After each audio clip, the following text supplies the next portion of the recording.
Hello everyone, this video is not sponsored. This is the Lumibricks Brick Art Gallery modular building set. Officially, it comes with 3,400 pieces. I paid $162 US for it, and that's with an initial discount, regular retail discount on their own website. The suggested retail price, though, is $180. Just a few more numbers for you. This has 22 light units in it. I will show you what this looks like with the lights turned down in this space.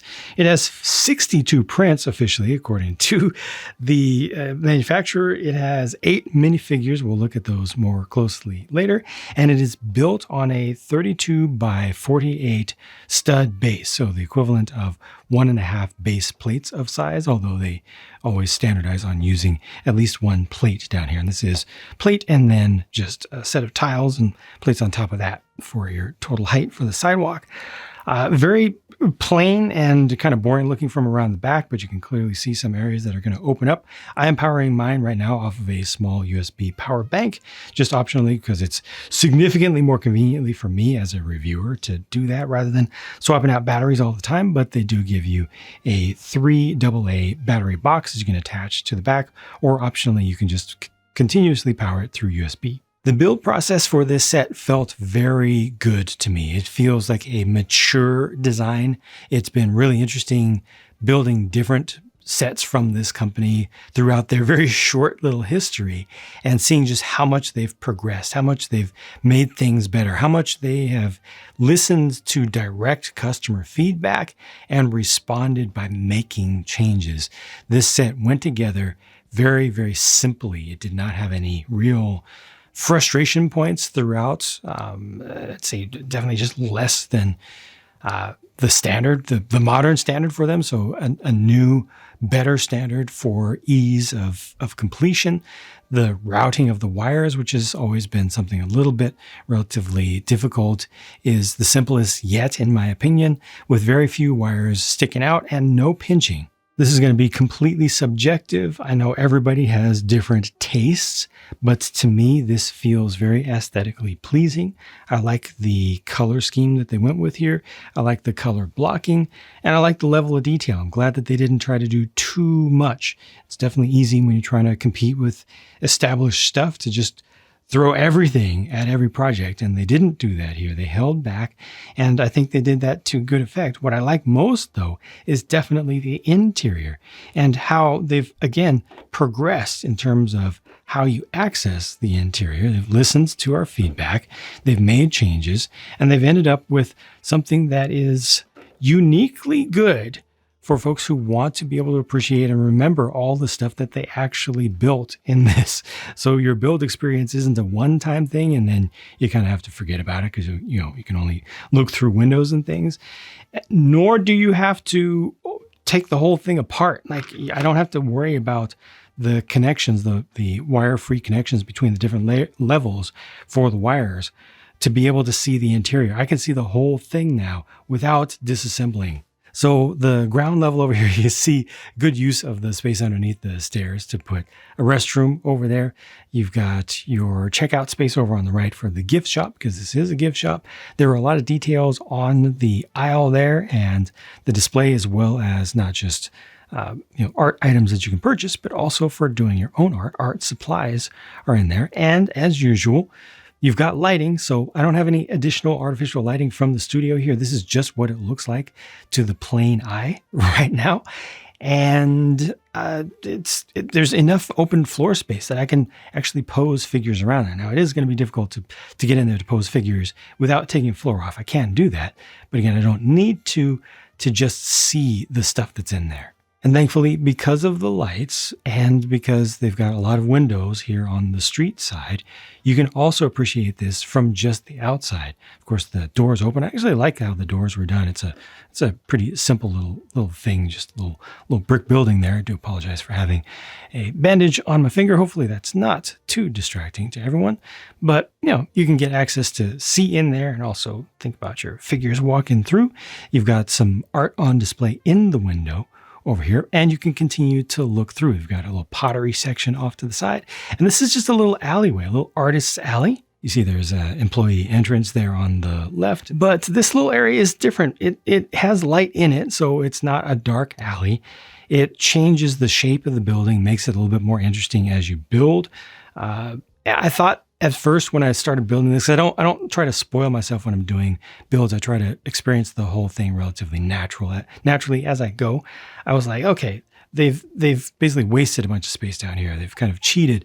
The building's not as large as it looks. However, above that, it then widens up. So everything above that is, all the way up to the top is taking the full amount of space of the plate, minus just a little bit of sidewalk here. So I think that this is an interesting little space. It is a little bit difficult to get figures in there, but I think that I like how it breaks things up from the norm and prevents this from being just a rectangle from the top floor all the way down to the ground. You can look through this small balcony window here, but it would have been nice to have usable windows on the side here as well. In my personal opinion, the more that you can see the inside from the outside, the better. However, the main exhibit floor space there, as you already saw, can be removed. And I'll show you a closer look at that momentarily. But first of all, you can clearly see what that is because, there's no question.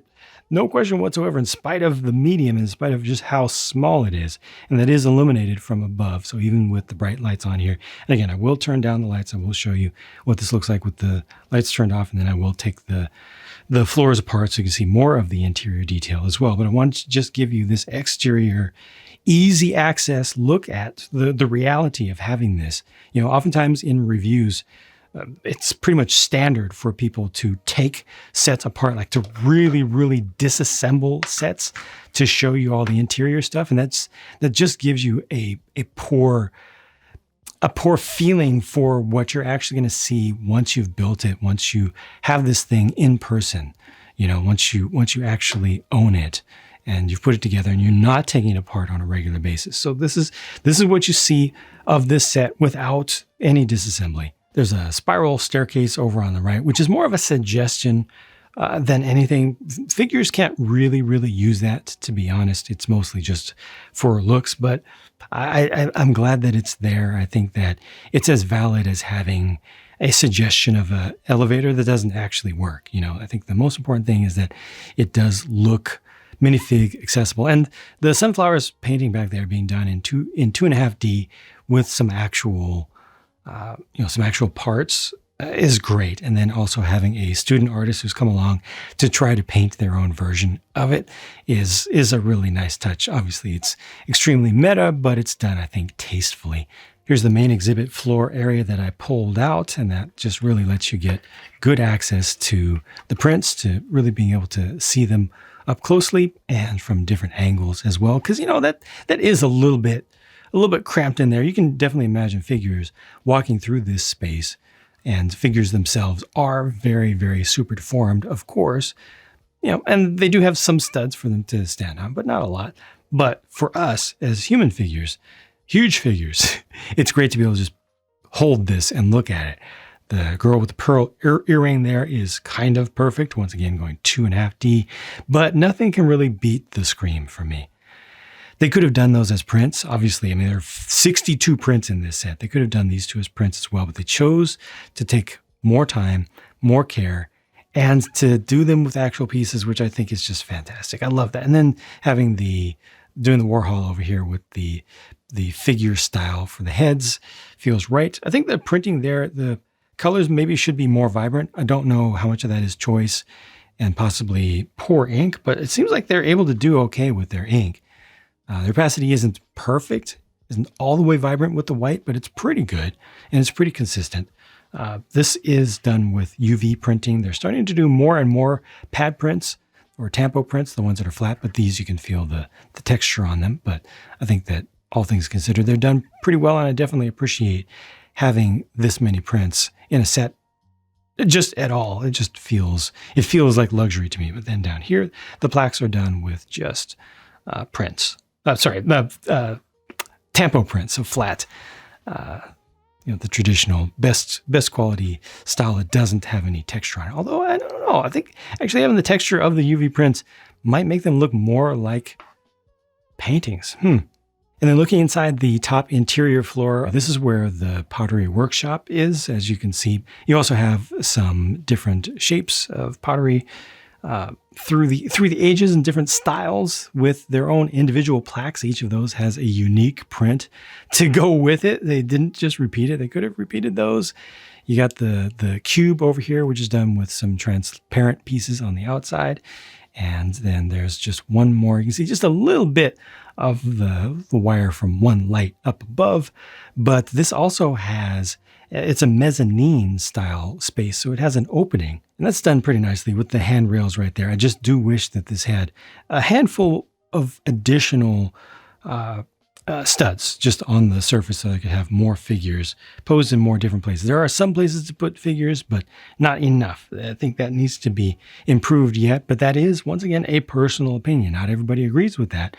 A lot of people, especially really dedicated adult fans of brick building, for some reason absolutely despise studs and studded surfaces and think that the best stuff is stuff that has no studs showing whatsoever. So I completely understand that a poor company like this, where they're just trying to please as many customers as possible, will be pulled in multiple directions with that. And we'll definitely have a lot of feedback that they are hearing directly saying, get rid of studs, tile everything now. I spent too much time looking at this, but this is a skylight that allows us as huge figures to look through and see some of the exhibits on that upper floor as well. I do also like the suggestion of supports behind this bit of facade right up at the top, and the gold pieces that you see here are plated or coated. You know, it's a painting, basically. It's sprayed on. It's not just embedded into the plastic itself, but then again, it's not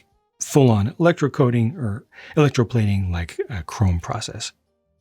Before I start peeling some floors off to show you the remainder of the interior detail, here's what the building looks like with most of the lights in the room off and its own lights on.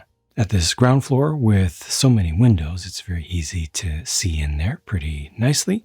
So this definitely makes for a good viewing experience for us as the owners of the thing, and also imagining just what it's like to be a figure in this space. See if I can get the focus to work a little bit down the alley as well. And just bring that back over to here so you can see, again, sorry about the focus, having to do it manually, just kind of what that looks like naturally. And then here it is from around the back with the panel open. So you see there is one single light in the bathroom, and this is good. It shows you how the exact positions of the lights will have an impact, as you should expect, will have an impact on exactly what you can see, you know, what's in shadow and what is lit. So right here on this side, all of this is unfortunately in shadow. Now, if you have any lights on in your room, that is still going to be illuminated a little bit ambiently, but yeah, most of the light is more concentrated towards the front and the center. And then here's the middle layer with everything opened and or taken out. Obviously, it's a lot more difficult to enjoy this space in this form, at least from the back, because the main exhibits have been removed. You know, what is there is nice and all, but you know, there's not much to look at this point. Here's a quick look around the front at the middle level, and I do apologize. I'm having a lot of trouble getting this to manually focus inside of there, but the idea is, you know, you can see a lot more. I did put the main exhibit hall section back in the center, but honestly, this isn't as good as I would like to see. I would like this experience right here, this viewing experience right here, to be better. It's really not set up to show you a lot of good stuff from around the front, at least not from this kind of angle. It's definitely better when you start taking the main core part out, and I do apologize for having a real hard time getting the focus to work here. I'm trying to do it manually, but it's not working out that great because I have just a tiny monitor. Here's what this looks like from the front with its light on there. I do have just a little bit of light from the studio out here. Oh boy. Ooh, a lot of focus hunting there, huh? It's otherwise very, very dark in this space right now. And then switching back to the inside so we can kind of push the focus back and look back there a bit, but oh man. Yep. Hunting a little bit. Yeah, it's just not as good as I thought and I wanted. And then going up to the topmost level, let's see, what can I see in there? I'm trying to push around with the focus. Yeah, you can, yeah, okay, that's good right there. These little things up close to us, up close to the window, unfortunately, they're just not well lit. because the lights are just inside of them rather than being on our side, which is the way that you want it to be when you're looking at it from the other side, when you're looking at it from the interior side. But from here, it's just not lit up as well as, once again, I would ideally like. Coming around the back, yeah, this works just fine. I actually like very much that very careful overhead spotlight placement. It's dramatic for the exhibits along the back wall, or technically the front wall towards the windows. That actually works out very nicely from back here. So they chose an angle. It chose a camera-friendly angle. It chose a preferred viewing experience, and this is the one that they went with. And I think they're pretty successful with this part of it. Just doesn't work as well in that middle floor, especially because the middle floor doesn't have the option to simply open up all of it from the back. Okay, back to regular light. Let's take a look inside with the roof removed. Big difference, huh? Big difference. And very easy to do that because it just pulls straight off. Incidentally, with this particular connector here, I did not have any issues with it sticking together. I've talked about that in most Lumibricks videos in the past, that this connector, this wireless connector, touch connector, the top piece in particular has too much clutch power on it and tends to want to stick to the one below, and then it pulls off and then the wires start pulling off and stuff. So you want to always be careful to open things this way. When you see one of these, always open it this way along the short way of that. In this case, I didn't have a problem with that, but I don't know if they have actually solved that issue with that piece just yet. But this is really nice, easy access, and the lights for the individual exhibits are still on because they're not powered through the ceiling. They're actually attached and wired within this floor itself. Next floor down, once again, did not have an issue over here, but I will have to test that more rigorously in the future before I can declare the problem solved with that. But this is so much better as far as seeing the whole entire layout of the floor, isn't it? So much better. I do kind of wish that they had more space dedicated to this over here, to like putting up more different pieces of art over there, or maybe even separating, maybe even moving this false wall out in that direction just a little bit. They do have some studs on the floor on this level for posing figures around. Still, I think not quite enough, but some. Definitely a lot better than none. And then coming down to the ground floor, yep, really good access here. Really good access. And once again, some studs around there to actually attach figures to. Yeah, nice to see all of this. Here, you don't really have any lights on the interior that are still active at this point. Exterior lights are still on, but there's nothing actually flooding directly light into here. But that's okay because, as long as you're not in a completely dark room, you're going to have plenty of ambient light hitting this from all angles or from many angles to let you see everything here. So this I think works out quite well for access, for us to appreciate the stuff that's here, for us to put figures in and stuff. Yeah. Repair something that we might have done wrong. All that. Yeah. Good job here. And you also get to see some more of the completely uncalled for prints. I mean, they just have way too many prints. This company's just doing so much. They don't have to do this much. I want them to reach a point where they're nice and consistent and successful long term. I don't want them to completely burn out and burn up all of their cash trying to grab market share and then have a crash or have to raise prices a lot.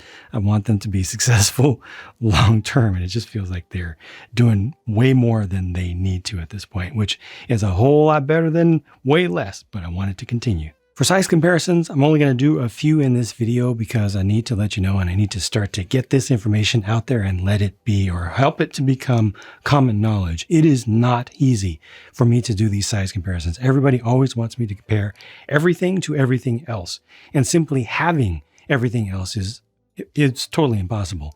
But with this other brick stuff for this channel. I have been keeping most things, unlike with my other channels. I have been keeping most things together just because I don't have time to do anything else with it. And so I am able to get some of the stuff, but it's very difficult because it has to be Tetrised together. It is just so much stuff. It is very stressful and not at all easy for me to just go grab something, because just think about it. Dozens and dozens and dozens and dozens of very, very large sets. I don't have infinite space. So I do apologize for not being able to reasonably do comparisons of everything to everything, but I'll try to get you at least some without losing too much of my sanity, putting a ton of sets on the floor to get to that one that I need for a specific video, and then having to very, very, very carefully walk through that maze of sets, only to accidentally brush one and then break some parts off and have to spend 20 minutes looking for the parts to put it back together just for a few seconds of comparison footage in a video.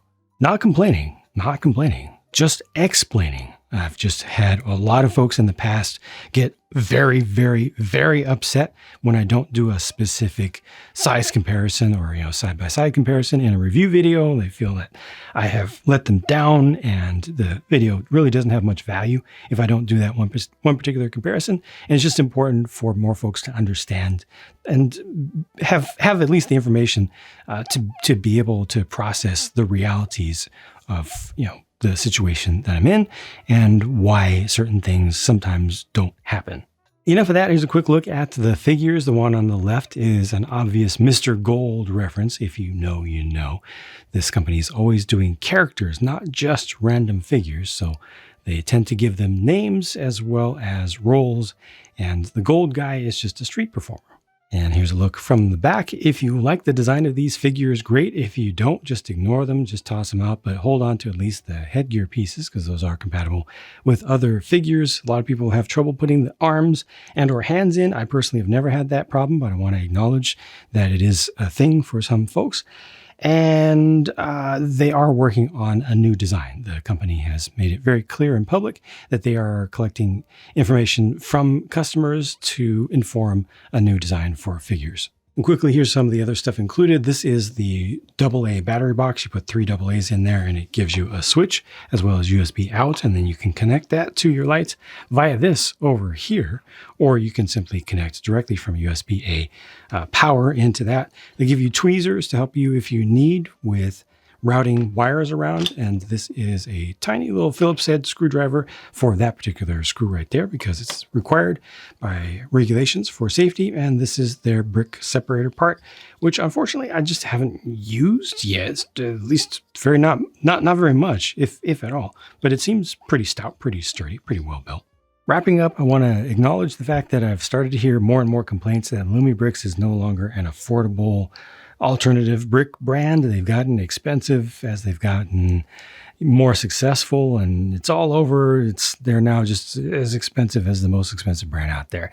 And that just doesn't make any sense. And it's just not true, not even close. Maybe in some particular regions that they don't serve very well, they don't have, good distribution to, maybe third-party market or something, is ridiculous. But in the main markets that they primarily serve, this is still crazy cheap for how much stuff is here. Again, the retail price for this is $180, which might sound like a lot compared to some of their sets in the past that were like, $75, $80 or something. But there's so much more stuff here, though.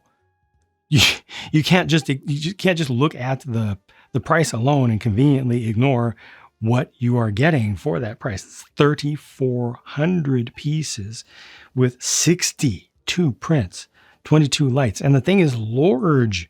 It's on 1.5 base plates worth of space. Yes, it has the frontage, it's got the sidewalk there, and it's got sidewalk on one side and a little bit of sidewalk on the other as well, which to me works out fine. Just creates an alley space and gives you a little bit of room in case anything that you want to put next to it has a little bit of overhang as well.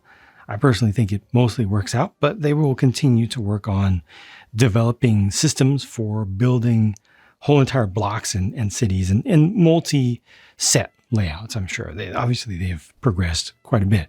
Worst thing about this by far is the back. At least in my personal opinion, this is just so boring, so plain. Look at that. Oops.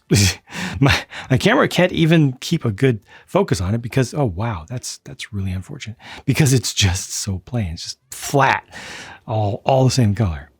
That's in my opinion, the worst thing about it. Otherwise, this is a beautiful set. I love the 2.5D art pieces in there.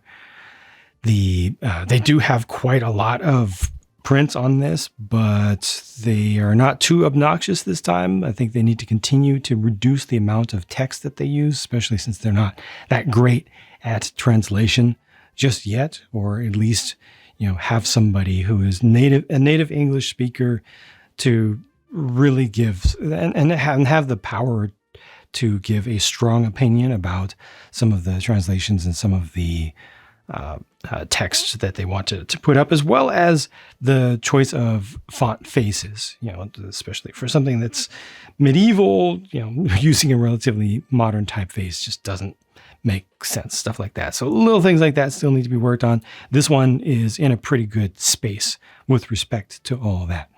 So again, I am just over the moon. I think it's beautiful. I think it's wonderful. I think it's great. It's not perfect, but it is darn good. The lighting works so well. The fact that the lighting is really well integrated this time is excellent. For the first time, I think for the first time, they've done lighting for this street light here at the corner, going way, way, way through a bunch of the plates down here at the base. And they've exclusively used their specialized tiles that allow the wire to travel without being pinched at all, which they've kind of gone half and half on that up to this point when they're keeping it low like this and thin, not doing the full brick thick Mills plate sort of thing. But here they solved that. They might have solved the worst problem with their parts, which is in their lighting system, which is the 1x4 connector pair between various floors sticking together. That might be solved. I'm not going to declare it solved yet, but hopefully that is an indication. I had no problem taking any of this stuff apart. Hopefully that's an indication that that's another problem gone. We don't have to worry about it anymore, and we just focus on the positive, good things. I think this is a good price. Obviously, they're not doing 25% off every single time for new unveilings. It's more like 10% off for brand new releases now, from what I've seen, at least in the United States. And that just corresponds to a very specific change in the price of importing sets to this country that affects all companies. I think that's completely fair. I still think that these sets are great value. Whether you agree with me or not, though, I hope that I have at least shown everything that you wanted to see here, to maybe not including some size comparisons, but I hope that I've shown enough here to make this video view worth your while. Thank you very much for your support. Thanks to all the Patreon members, the channel members as well, helping out on this channel, and especially the folks who hit the affiliate link down in the video description, any of them, if you're planning on making a purchase from any of those places, because I can get a small commission, which helps me to be able to buy these large sets, these expensive sets, and increasingly large number of them as well. Expensive being relative, of course. Again, thank you. Talk to you again soon. Bye for now.